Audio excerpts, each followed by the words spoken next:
Okay. Hi everybody, welcome to my channel. This is You Too Can Be Great. Thank you so much for you guys being patient with me. It's been years. I haven't seen y'all in years. And I have a good reason, because I have been reproducing since then. And I'm not sorry for it, because I got this bundles of joy, but I've had kids. I had a son in 2022.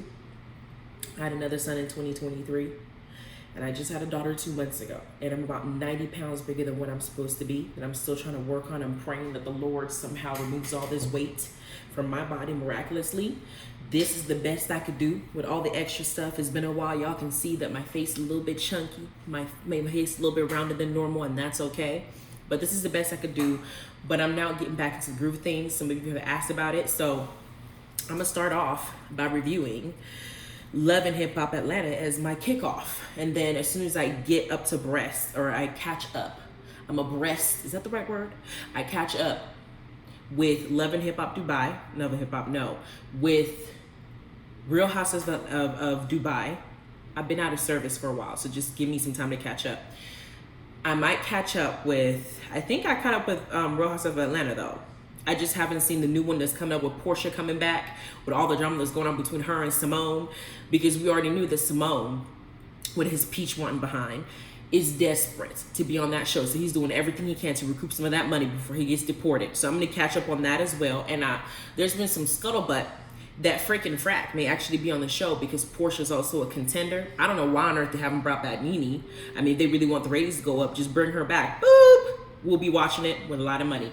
So I need to catch up with that. I also need to catch up with, I saw Salt Lake City. The last one was a bang. I just did not have the energy to do it because I was busy, making babies. I was pregnant. I just couldn't do it.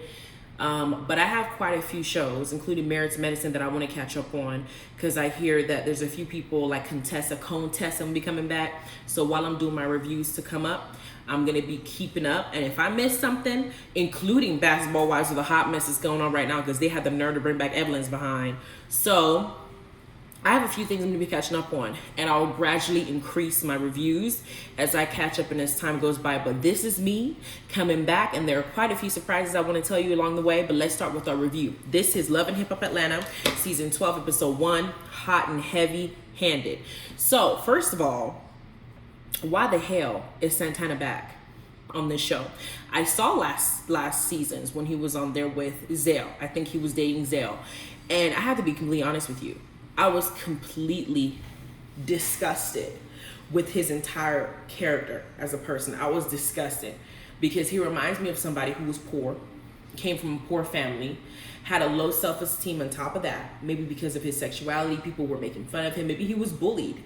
Technically, that usually happens, in this situation. That's what a lot of people in the LGBTQ community have said, that they've experienced some form of bullying, or people, with minorities said that they've experienced it based on their race. There was sometime around the go was the light skin is the right skin.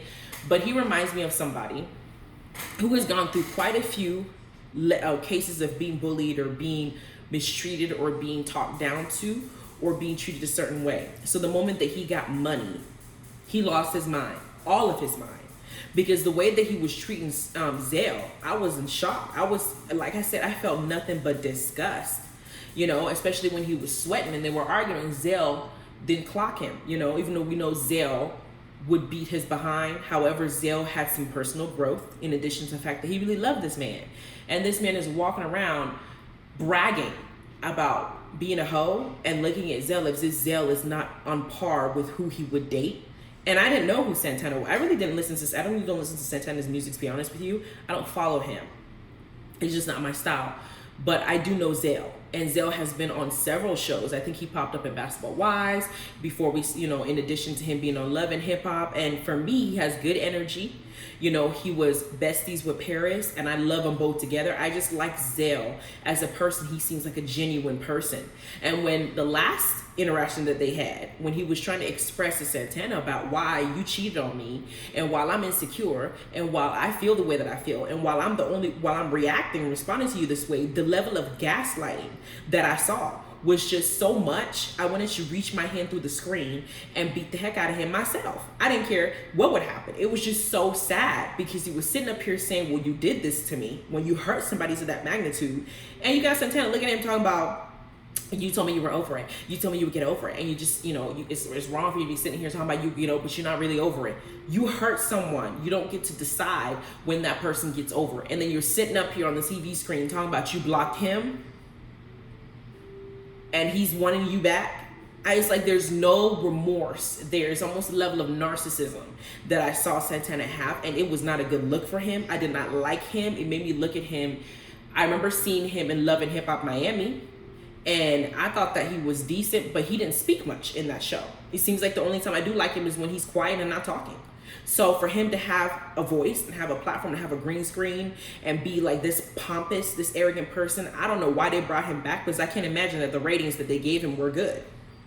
Did y'all bring him back so he can try to redeem himself? But first impression is everything, and that first impression is burned in my brain. I will never forget that this person treated Zell like a piece of trash and did not show any form of remorse when he broke his heart, and has the nerve to sit up here talking about I blocked him and that he's stalking me. You act like everybody wants you, and maybe you're the only one who wants yourself in the mirror.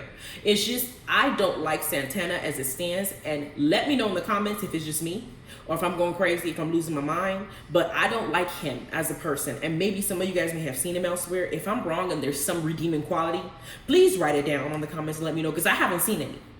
Okay? His character alone disgusts me, let alone the things that he says. It just doesn't work for me. Now, he's here as a legitimate member of the show now. And in addition to that, we got Spice and Scrappy performing. Now, that performance was off the chain. I thought for a Love and Hip Hop show to now present actual hip hop, or in this case, wine and stuff like that, some island music and whatnot.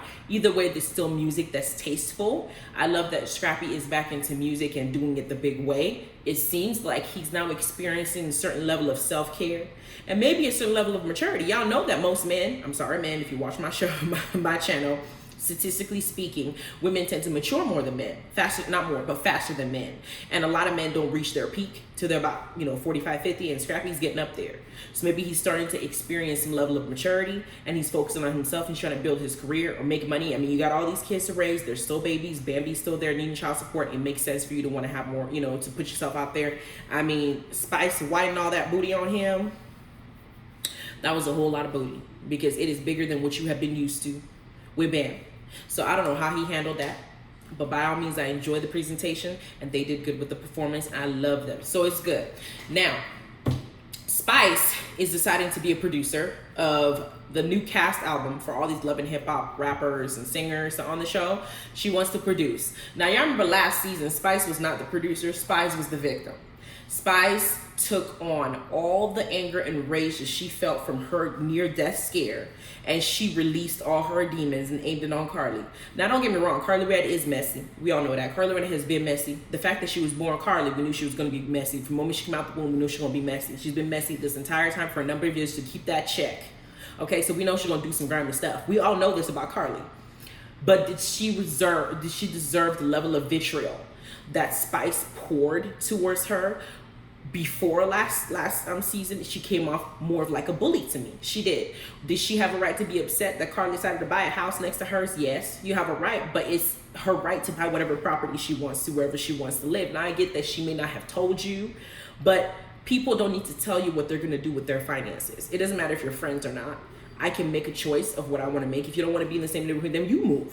Don't come at me crazy. But the way that she behaved, I was disgusted with it. So to see her now come on this season, I don't know if she's doing this to redeem herself in our eyes as viewers, or if she genuinely is just turned a whole new leaf. She's gone through therapy. She may be finding herself again. I don't know. Time will tell. We'll see. Because people know that people don't hide. You can't hide who you are for long. If you're trying to pretend to be somebody you're not, eventually your real self is going to come out. And this is just who you are, and you will never change. So let me just give her time, and let's see what she turns into. All right? Now, we get to Jessica. Jessica is now talking to Spice about potentially finding her a man. In the middle of their conversation, she says the type of man that she wants. And Spice is like, you want an alien. And she goes in the confessional and says she dates aliens. And I'm looking at her like, you are an alien. Jessica is weird. She is a beautifully weird individual. And unfortunately, as beautiful as her face is, when she moves her legs, I just picture two shoelaces walking, because it looks so vulnerable. It's like wobbly. And remind me, is she a model?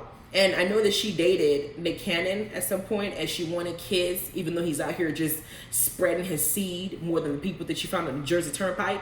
But some of those seeds didn't land on her because she has some pregnancy issues. She has a good vibe, Jessica, as a person. It's just that she's just weird. She's one of those characters that you find that just says all the wrong things in a weird, very charming way. Like, you'd be sitting there and she'll be describing to you the people that she envisioned in her dreams will live on Mars. But she's kind of odd. But I'm glad that her and Spice are in a better space than they were last season. Then we got Kirk and Rasheeda, and Lord have mercy. The very fact that Rasheeda has survived Kirk, they need to create a movie called Surviving Kirk. Okay? And I'm sure we'll all watch it and pay. Hell, 50 might even sponsor it, you know? All I know is Rasheeda has gone through hell and back with this man. From the infidelity while she was pregnant on national television when the cameras were there. It's one thing for you to cheat on somebody, but you're doing it with the cameras there so people, the whole world knows. Then she had a baby, which you did not want because he said that it wasn't the right time. The business is going, they're making money. The fact is, your member didn't think it was the right time. Your seed found their way to the egg and made it because your seed decided that it was the right time because you did not protect yourself when you inserted yourself. So now that the baby has been made by your aid, you should be okay with it. You should just be, as a married man, supportive. Instead, what he did was he treated her like nobody. He blamed her for the pregnancy. And during that time was when we found him in a hot tub, I think with Benzino and Bam, and we found him in bed with, like, I think 2 girls or something like that. It was just too much what he was doing loudly on national television, and I commended Rasheeda's mama for running over his bike because he sure deserved it. But then you fast forward from there to now the Jasmine ordeal. We were sitting up there, went into a club, and young Jock is sitting up there talking to Jasmine, who's supposed to be Rasheeda Pretty, and Jasmine said that she just had a baby by Kirk, and that Kirk had moved her into the same apartment building or moved her into an apartment building. I don't know if it was the same, but he moved her somewhere. He was paying her a bill. And it was just so much that Rasheeda had to deal with in addition to coming out of that. And then you now have to deal with him and another baby by a stripper. That's who she was at the time, I believe. So now he has child support to pay because she didn't abort. She had her baby, Kirk's baby, proven. And then now you have to pay child support. And what I see Rasheeda and Kirk doing is something that I think is completely disgusting and very unfair. Kirk is the last person to judge another person as a parent, being that he did not consider what his actions as a parent would do to his family when he was showing them a bad example of what a man and a father should do to their wife. You don't get to speak because the reason you're in this drama is because of what you did with your lack of self-control. Now you have a consequence. Unfortunately, a baby came out of it. Now you're sitting here on national television talking about DCFS or the Child Protective Service or whatever. He's calling all the time, and they call all the time because he's not in school, or maybe when he goes to school, he goes there late. It's just like y'all are nitpicking and you're now putting it on television. We all know that for the most part, when you talk about celebrities, the Child Protective Services are quick to take minorities' kids out their house. We all know, statistically speaking, they'll be so fast to take a black baby out of a black house with or anything. Now, if they say that baby needs to be there, especially because Kirk and Rasheeda have access to the baby, because obviously the baby does come see their dad, you all know that whatever is happening is not life-threatening. You may not like the fact of how she parents. However, aside from money, Rasheeda is now putting it out here that maybe Kirk doesn't need to do more than just provide financially. No, that's not true. You have a male child that's living with a female. That male child is going to need a male role model. And I understand that seeing Jasmine and the baby all the time is a certain level of hurt that Rasheeda has to deal with, but you're choosing to stay with Kirk means that you have to deal with that hurt. So sitting up here and trying to paint Jasmine while she was a hoe, and in her hoish ways, she made a hoish baby. I won't say a hoish baby, but she made a baby while she was in her hoish ways. You don't have a right now. You either forgive and do right, or you let it go. But now you're sitting up here painting her not only like as if she's a horrible person, she made a mistake, and I know that is an egregious mistake. I don't know whether I'd be able to get over that kind of mistake, but my point is, you choosing to stay means that you choosing to work on it. So for Kirk to sit here with Rasheeda and now try to make Jasmine seems some type of way without her being there to defend herself. It seems cruel. It seems calculated. It seems like you're trying to build a case so you can now take the baby, maybe so you don't have to pay child support, or at least, you know. And I want to hear Jasmine's side more than I want to hear Kirk and Rasheeda's side. Hell, I don't even want to hear Kirk's side at all. You don't have a side. You're the reason this is going on for both of these women to even be beefing. You got two beautiful women fighting each other over a baby that you created irresponsibly. So I don't want to hear your voice. Kirk and his 3 earrings need you to just sit down there and shut up. Now we have the next scene of I believe Amy now going to meet up with Carly, because Carly now has a new victim that she calls Tilo, and she presents him as her man. And I'm looking at Carly and I'm thinking, for the love of God, I'm not gonna remember his name next season because there'll be another man. We are in season 12, episode 1, and I swear Carly has had a new man every season, starting with Benzino. And I think after Benzino was a Jock, maybe after Jock, then there was Life. After Life, there was that crazy one who we didn't know where she picked him up from, maybe a crack house or something. I don't know where he came from, but he was crazy and had a whole lot of drama. Then from him, we got the one from last season that I think we remember. No, we had her sleep with, what's her name that starts with a T? Tiara's man. We had her do that too. Then it's just, there's been several guys that she's ran through the entire time that she's been on the show. I can't pinpoint anyone that's been successful. Now she got this one that sounds like, did she call him Tilo? She called him Tilo. And she presented him to Amy as her new man, the man that she loves.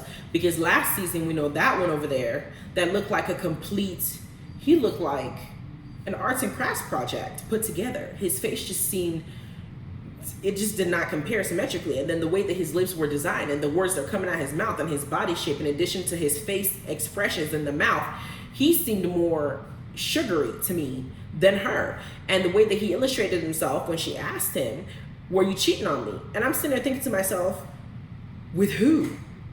Who would say yes to this? Not me. Either way, that was that. And he came over there, found her eating dinner with another dude whose name I don't remember. Now we got Tilo. And Tilo looks like he's struggling financially. Carly could very much be his sugar mama. But she has all these different dudes that are not come-ups every time that she shows up. And with the many men that she runs through, she gets the ring, but they never actually make it down the aisle. I don't know what it is that's wrong with Carly. Aside from her messiness that cannot keep a man, she can get the man. And y'all remember Carly was very beautiful from the very first season. She was absolutely gorgeous before she started doing all these butt shots and face shots and lip shots. And now her lips don't match the rest of her face. It looks like a balloon that she just put on her face.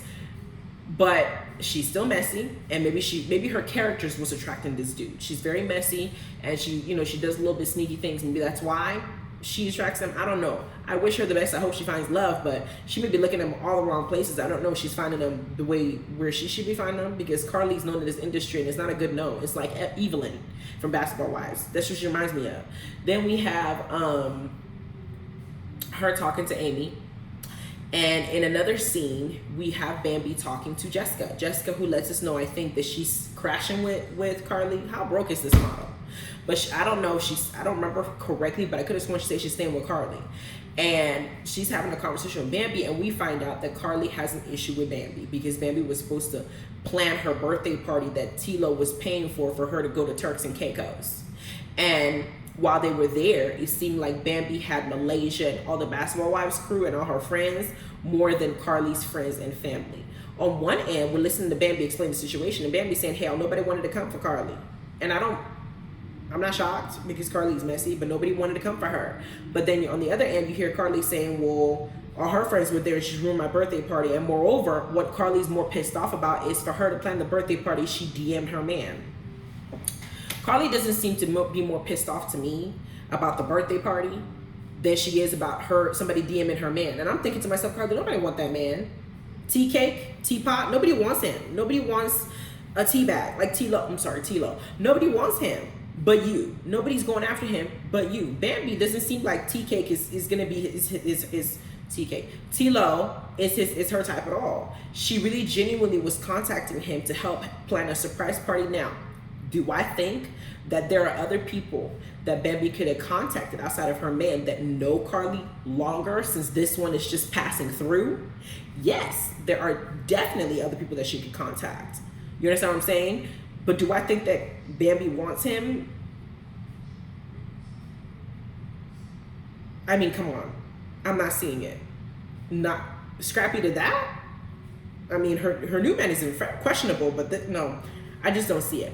But Carly seems upset, and Carly thinks that the reason she did it is because she wants to do him. Now, unless she has receipts to show some kind of flirtation or to show some kind of inappropriate conversation on her part or his part, I'm not getting that. I just think that Bambi made a very rookie mistake and an inconsiderate one in an effort to do a good thing. But Carly, with all the messiness you didn't create, with all the issues you didn't have with Spice, with all the problems that you didn't gone through, with all the backwards dealings you've done with Sierra and BK, you need to understand that messiness can come your way too, because what goes around comes around. You need to just be quiet and forgive and forget. But now Amy pipes in. And Amy says some of the dumbest things I've ever heard in my entire life. She says that she has beef with Bambi, and the beef she has is that Bambi did not come to her and let her know that she is now in a relationship or building a relationship with the guy that she dated over a decade ago. And she said that as a friend girl code that she was supposed to tell her. And in my mind, I'm thinking, this reminds me of Mob Wives in a way. I had to consider both ends. On one end, I can see why Amy could be upset because she said that she was intimate with him.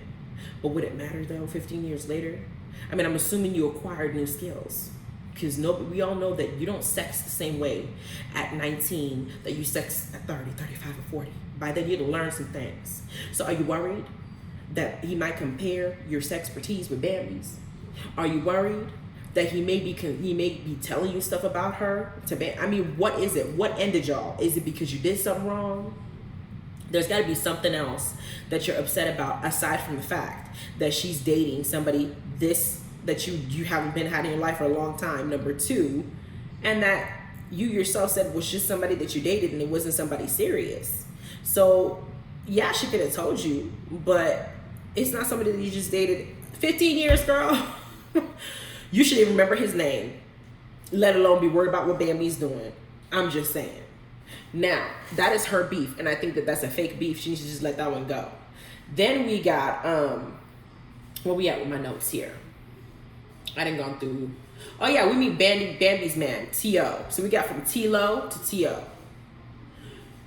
T.O. is not an upgrade from Scrappy. Was that harsh to say? I don't give a damn. T.O. is not an upgrade from Scrappy for Bambi. Bambi looks like she could do better. Bambi maybe looked like she just wanted to have somebody on the show while she's there, because she walked in like, you didn't give me a gift. Where's my gift? You didn't bring me a present? And I'm just like, and she's like, can you bring out the soft side of me? And all I keep thinking about is her and Scrappy arguing in the previous season, and Scrappy saying that she talks to him crazy. She's not soft with him. She's not good to him. She's not sweet to him. And her saying, I can't be soft with you. So that was a dig that she has this man on here talking about, he brings out the soft side of me. I'm just like, y'all are just over here playing too many games. Because this one over here, to me, I'm not seeing the attraction. I just don't see it. I don't know, I might be losing my mind, but that man is not fine. Ooh, I just rhymed. See? I'm just on a roll. I'm glad I'm back. Anyway, so I don't see this. I don't see how Bambi could end up with this. I think that she just picked him just because she didn't want to be on the show alone, looking crazy, because then we get to Bambi and we get to Scrappy and Erica later on, and we're going to discuss that situation too. But she's here with him, and I just don't want, I don't care. Apparently he did a song with Rick Ross. His face looks lopsided. I would never know who he was if he wasn't on the show. Is she trying to help him because they're both struggling rappers? I don't know. What is this? Remove it. That's what I think. Then we where we at? We get to Santana and his mama at the nail shop. Before we do, let's take a pause for the cause. So if you guys go below in the description box, right? I put several things that are offered to you, several services that you could use, including my mathematics tutoring services that I'm doing online. I had to quit one of my jobs, because I had 3 babies under 3. and I'm trying to also be able to be a stable mom at home, take care of them, but I also have to be able to provide for them. And I have a master's in applied mathematics.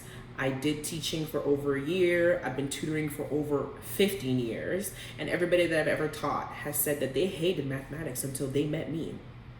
Doesn't matter what the subject is, algebra 1, 2, calculus 1, 2, 3, differential equations. If you want to go to a little bit higher level, then we can. Most of my experience is K through 12, or if you're going to early colleges, maybe the first 2 or 3 years, and most of my clients are from there. If you're interested, there's information on how to get a hold of me. We do everything virtual. If you need homework help, I'm here to help you through the academic. If you need it for your kids, I'm there to help you as well. Just contact me and I'll let you know, and we'll see what we can set up. In addition to that, I also had a few books that I had already published, and I know some of you were able to support Nice Black Worker. Thank you so much. And y'all were able to purchase my book, Just Add Pepper, along with the sequel, Sage, and my first non-fiction book called Unleashed. Now, I did post the link of where I'm selling them for you guys to go and try to take a look, because what happens is Just Add Pepper is a trilogy, or it's supposed to be a trilogy that I wrote. I wrote this when I was 21 years old, and I was in college, and I was still dealing with my, heartbreak. I didn't have any money for any publishing company. I didn't have any money for an editor. I sat there and I thought to myself, I'm a full-time student. I'm a full-time working 2 part-time jobs, making me full-time. I'm hurting. My mind is covered with a bunch of stuff. I need something to distract me. I was studying math, and the only way I could be distracted was to write something that was not in my comfort zone, so I can use my brain a different way.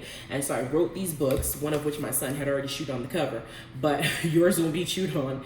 Just Add Pepper is the first one. Sage is the second one. The problem I'm having is after I wrote Sage, years went by. I got married, had kids, and I got writer's block.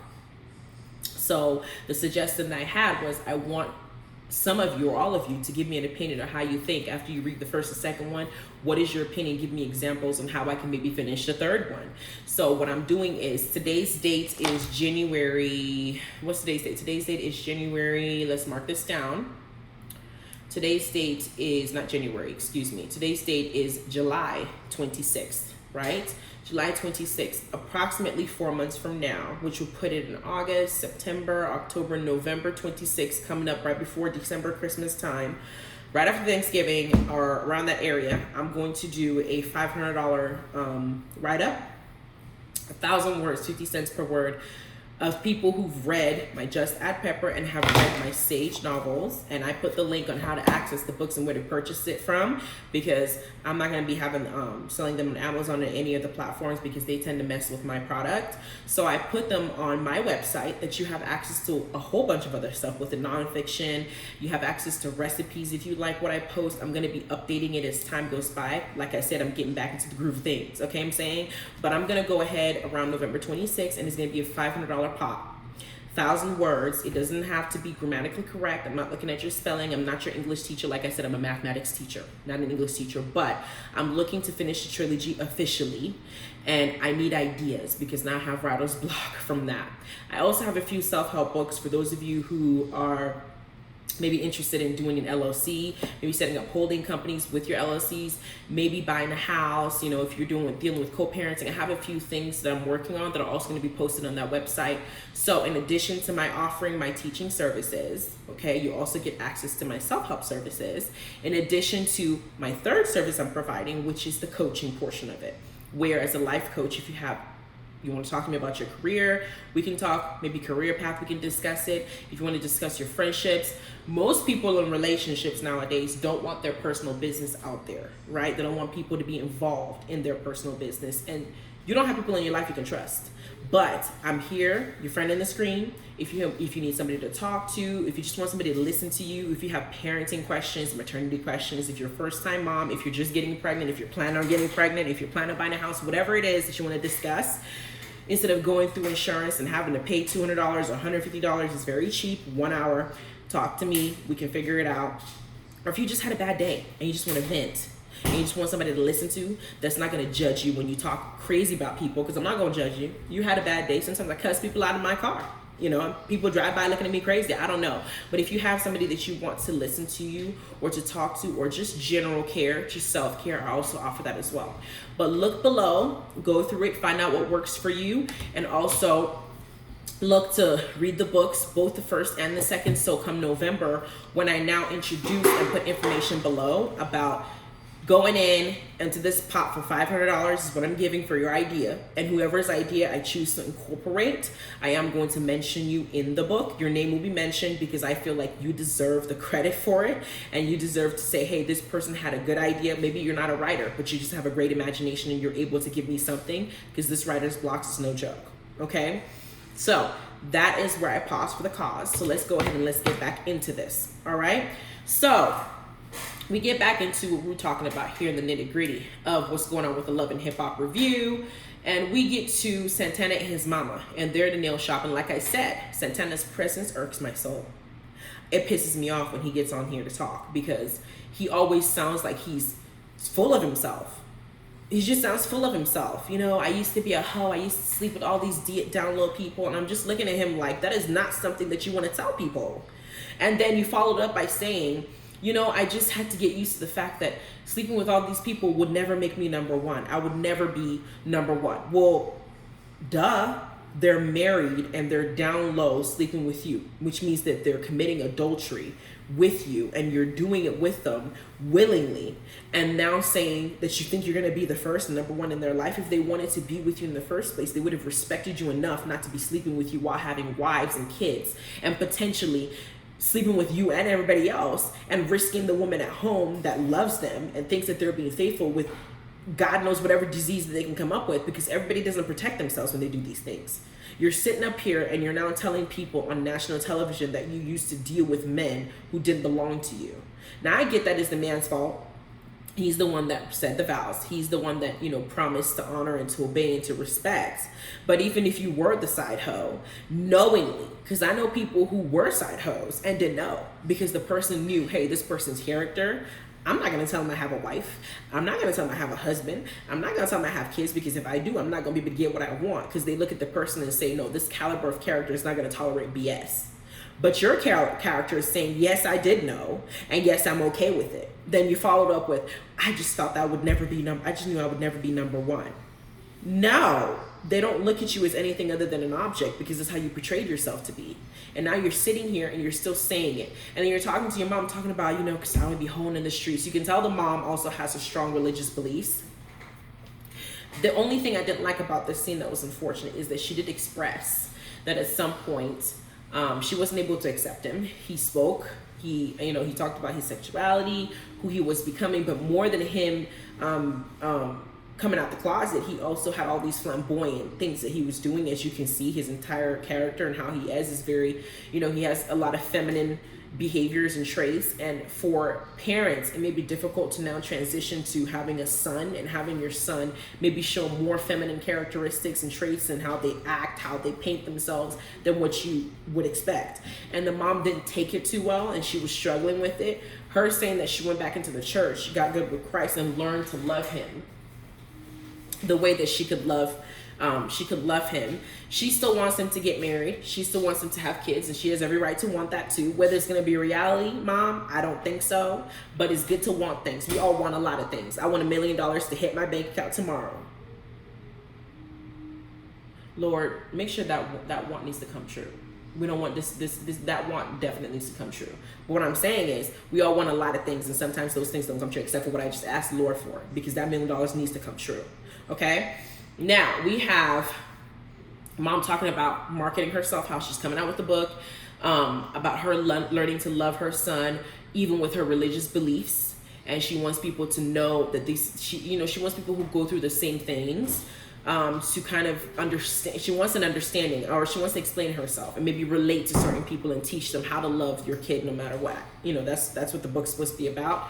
Good for her. This is a good platform to market your business, and I'm so happy that you and your son are able to get along, and you guys are happy, you guys love each other. Cool. Now, we got a new rapper back in town that I've never heard of, but he got some nice grills, called Rallo. He said that he was a rapper before he went into drug dealing and slanging and ended up in prison. Now he's out in public, and he's out trying to mentor the people to be better. And all I can think about is, while you're mentoring, did he never learn how to pull his pants up? That's like something you learn in 4th grade or 3rd grade, or when you learn as a kid. How early people learn how to pull their pants up? But he somehow forgot how to do it.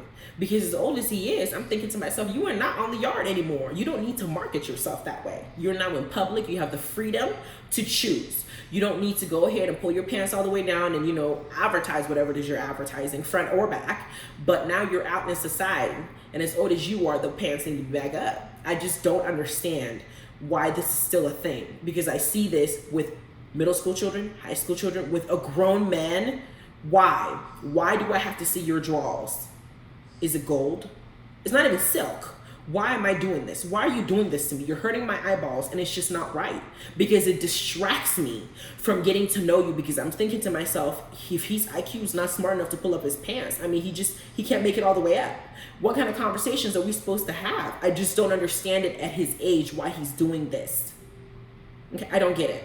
Now, we have Scrappy talking to them in this meeting, because this young jock, this new rapper Raylo, and Kirk, and all of them in this group trying to do well for the community. But Scrap brings up that he's now considering doing a restaurant with Erica and his mama. Scrap acts like he rode it in a short yellow bus. Because why? Out of the 2 people that you can parent your business with, you pick your ex that we all know that you're not going to do right by, and your mom that we knew was a catalyst to you guys breaking up, just like she was a catalyst to you and your wife divorcing. And now you're going to sit here and do a business with her. Is it to get back at Bambi? Is that why you're doing that? Because you don't do businesses with some. And on top of that, they're talking to him and asking him, are you and Erica messing around? Now, we all know they are. And it is not a flex for Erica. It is not a flex. I don't care how many years it goes by. I don't care how many years goes by. Right now, it seems like Erica's playing the rebound role to the max. As beautiful as she is, for the love of goodness, why? Why would you go back and spin the block right back to this man-child? He's a man-child, and he's not fully matured. Yes, you're doing business, and yes, you're getting money, but we all know that money creates problems. Your kid is grown. Is the restaurant a way to keep you in contact with her? Because now Imani's an adult. So you need some other attachment to keep her around. So if other relationships don't work out, Erica will be your backup plan. And she's comfortable there. As beautiful as she is, she's happy with her natural ass. She's happy being the backup plan because she's gorgeous. Her body is natural and beautiful. I love the cellulite. It gives me realness, okay? And I'm looking at the situation when she's talking to Rasheeda. And who else was she meeting? It was Rasheeda, and there was one other person, I can't remember, that was part of that little meet cute that they had at the pool. And I'm just sitting up here thinking to myself, why on earth are you even choosing to go back? Because she said, she calls him Daryl. And she mentions it as if it's supposed to take away from him being scrappy.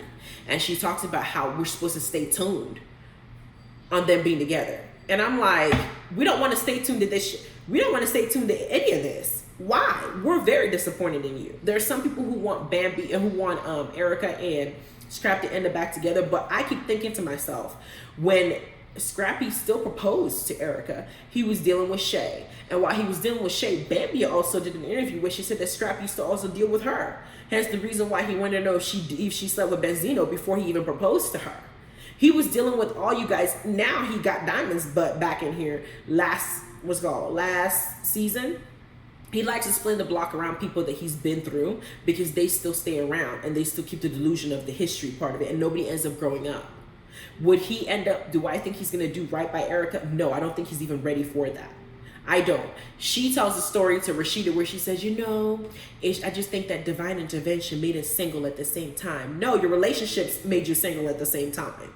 And from what I can tell, y'all remember last season when Rasheeda and Kirk and Bambi and all of them were arguing, Bambi and Scrappy were arguing after, I think it was like after a fashion show or something, I don't remember. And Scrappy said something like, all I know is no matter what Kirk does, Rasheeda would never leave him. Because Rasheeda chose her penance. Maybe she's sinned sometime in her past life and Kirk is her punishment, but she is going to stay and she's going to stand by that man. She's going to stand beside him till death because that is the vow she took and that is who she chose. So of course she's going to. I don't blame her. In fact, I think she's courageous for doing it because it's not easy. However, you expecting Bambi to behave the same way when you act that way is wrong because he said that, which tells me that in his head, he never wanted to divorce Bambi. He thought that she would stay no matter what he did. He didn't expect her to leave him, which tells me you still want her, which tells me you still love her. So why are you with Erica? Is it to piss off Bambi because Bambi doesn't want you back and she divorced you? There's got to be something there. He did not want to leave that woman, but the thing is, he went about it the wrong way. Instead of him saying, I'm so sorry, making amends, getting down on his, doing everything he can to keep her in that house, he sat up there and lied, number 2, had Diamond in her face, number 3, had his mama in her face, number 4, had his mama ripped, doing this crazy stuff that she always does, number 5. You did all these things, and when the divorce is finalized, you're talking about, oh, no matter what Kirk does, Rasheeda will never leave him. And now you're over here spinning the block with Eric, and Erica's stupid self is sitting up here talking about, it's divine intervention that we're single in this moment, so I don't know what's going on. Girl, what just happened with Diamond last season? Why, Erica? What is it with this man? I'm convinced that whatever this man is doing to this woman in the bedroom, he must be a pro. I'm almost envious. I want to be a fly on the wall to see what he's doing, to get all these beautiful women to keep chasing him and keep coming back over and over again. I'm thinking after y'all break up and move on to the next person, y'all say how you get over the first person to get under another person. Y'all done got under several people and y'all still spinning the block. Are you comparing? Because I hadn't heard that. I heard that from one of my friends. She said that when she experienced some good deed and she ended up beating somebody else, she tried to compare in her head his expertise with the new person, and it did not compare. She said that what that person was doing, lifting her up, spinning her around, he knew what he was doing. He took his time. He was there to please, and there was nobody else that could compare. And she did for a long time go back to him, and he would actually call her and be like, you went on a date? She'd be like, He's like, he wasn't good, was it? She's like, He's like, you want me to come back around and just get into it because I know, I'm really there for you. I just want to make sure you and it would just be, she'd be like, you know what, you such a butthole, but come on over anyway, because she knew that what he was going to do was going to be good. I'm thinking Scrappy is that same level, because I'm wondering why all these women, especially Erica, still sticks around. What is it about this man that is making you do this? Because I'm seeing him, and I think that what he does is he never really moves on from somebody. He just uses another person to distract him. And Erica, right now, I think that you're a distraction. I want y'all to be happy. In a perfect world, I would have wanted Erica and Scrappy to be together. But I don't think, from all the dynamics with Diamond, with Bambi, with Shay, with her, Scrappy seems to be the type of person that just is in love with love. And when the honeymoon phase is over, he doesn't really know what to do or how to handle things. And it's sad because I think he's grown in some ways, but I don't think he's grown enough for Erica to be building anything with him. But I'm glad she's back on the show because she's fine. Now, what was I going to say? Where was I? I went over that situation. They discussed at that pool, baby mama drama with Kirk, Jasmine, and herself. Yandy and Miss DC's having marital issues. Child, bye. Don't even believe that. I know that she made comments saying that she chose to still give her egg to somebody else without her husband's consent. That does not require a comment because it's just dumb. You have a husband. Y'all are married. You operate as one. The man tells you, I don't want you giving your genetic material to another person who I know that biologically they are going to be your child because you made them. A part of you made them. I'm not okay with it. And you're going to do it anyway. It's not like you're giving the person money or some sugar or some salt or a piece of paper or a pen to borrow. You're giving your whole genetic makeup, which means my kids are biologically related to this person. And you're going to go and do it anyway and then come back and tell me that I'm supposed to... Yandy, this is not going to be one of those situations where it's, I don't know, I didn't think, I didn't say, we don't hear. Girl, bye.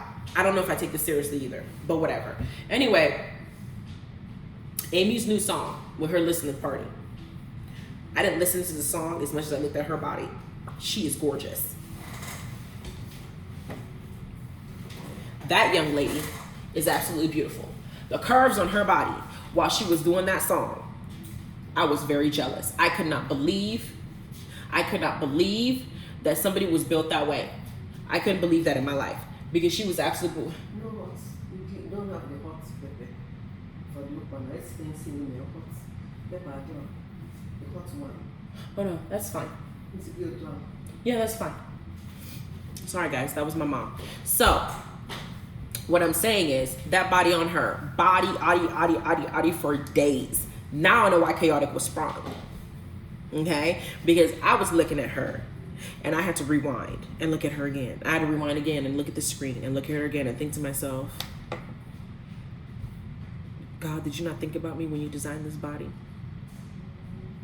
Did you not think about giving me the same? Because the body you gave me, my booty is too big.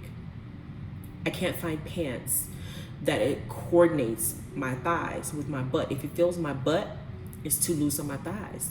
If it fits my thighs, it doesn't go up past my booty cheeks. And then on top of that, you gave me this upper area where I have a sizable amount of breast tissue. And so here I am going shopping, and going shopping is a nightmare. With her body, I could just walk into anywhere and find anything, and I would be looking great in everything. Did you not think about that when you made me? Why her? She's gorgeous. Now, she did her song. Love the song. Everybody was rooting for her. It seems like Khaotic has finally let her go. He's not chasing her. In addition to the other girl he was chasing, Erica Banks, I think that her, oh my God, her hair. Oh my God, her hair. Her hair. I mean, mine is not the best, clearly, because I'm over here working with three newborns and trying to lose some weight. But child, no, not for somebody that has that kind of money. You can do better. You can get a better stylist. I'm working on poor, okay? Because I'm at home making these reviews for some coins, spending my time. Now I have to go back and take care of these 3 kids. You have money as a rapper with contracts and deals, and you still have, pause. No. Then we get to, they talking about Sierra. And Khaotic said that Sierra has an infectious disease. And Amy feels like, no, I don't care about she has an infectious disease. She has a very uninfectious character because she doesn't show up for people. She doesn't, she uses people. Zell says that she tried to get in with the City Girls. And I'm just sitting up here, I'm just like, Sierra, every season somebody has a problem with you. And you come on the screen and you cry. I don't know why Carly and I are beefing. I just think that Carly is messy. So I don't know what's going to be the issue now, because you already fell out with Erica Mena. You didn't smack Carly. So I don't know what you're about to do now. But all I know is Sierra now is public enemy to some people. Again, she did something wrong. She did something wrong. So now they're looking at her crazy.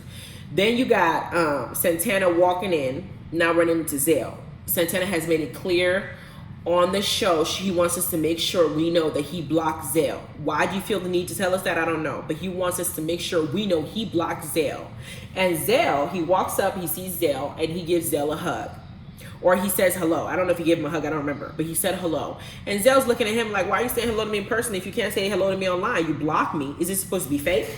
But Zell, talking to him to the side, it seems like Zell is really genuinely trying to move on, as in, we're exes. You clearly didn't feel the same way I felt. You were playing in my face, but I can still forgive you and I can still be cordial. We can still be cool. We don't have to be in each other's faces and lovers. But why would you block me when you know that we're social media personalities? People pay attention to that. And you're making it seem like you and I have beef, in a way. But when you come up in here in person, you want to give me a hug. Santana's playing too much. Santana plays too much games. Because I think in his head, if he's not getting a rise out of Zell, it diminishes his narcissistic self-importance.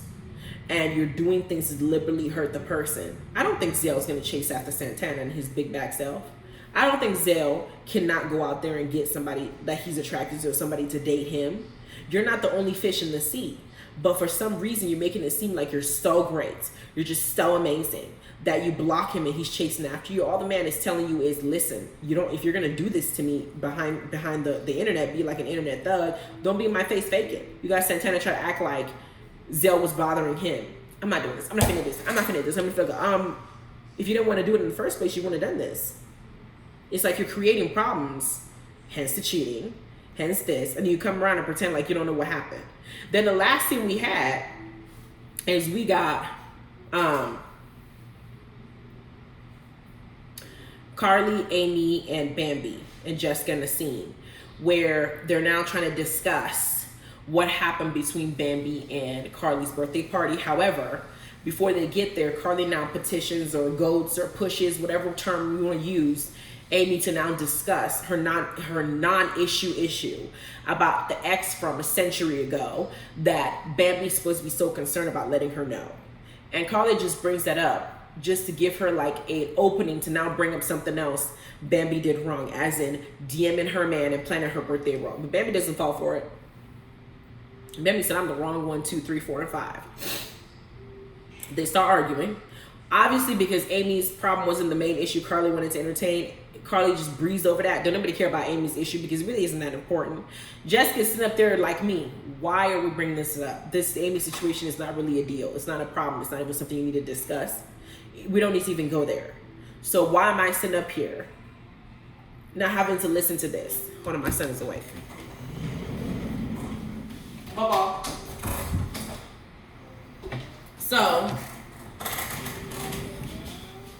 they're sitting up there and Amy's like, Amy's problem just gets pushed aside. Amy's like, we'll talk about this later. I'm thinking, why? What for? Carly's over here yelling at Bambi, talking about, you would do my man. You want to be with my man. La la la about my man. La la la. I'm just like, nobody cares about this. But the episode ends here with them arguing. And I don't know how long Carly's going to drag this whole Bambi wants my man thing, because nobody want that man. I don't know why Amy's even going to bring up her portion, because it's inconsequential. It's why. Then we have Jessica screaming, somebody give her red wine. We will add some weight to her, and I won't look at her and think of shoelaces, as beautiful as she is, but get her some damn red wine. That is how this episode went. It was very entertaining for a first episode. It wasn't too lackluster. You know, I would give it a good grade. I would give it at least a B-. You know what I'm saying? It was something I was able to sit through. I don't know how Basketball Wives is going yet. Now that Evelyn is there and they brought her back, you know, I want to go there and see what's going on with that. I heard that Dubai was a whole vibe with Caroline B, so I need to catch up on that one too. But as we go along and I'm catching up all these shows, I'll start posting more reviews. But this is where we're going to stop at. This is my first review coming back after 3+ years. Thank you guys so much for being patient with me. And the more I get into the groove of things and the more I get untired, because I'm still running on 2 hours of sleep. I didn't have a baby 2 months ago. My first baby girl, by the way. And I'm trying to still get back into my energy. We can get back into this. But let me know what you think. Let me know your comments below. Please like, subscribe for new people. And I will see you beautiful people later, YouTube squad. Thank you so much. Bye.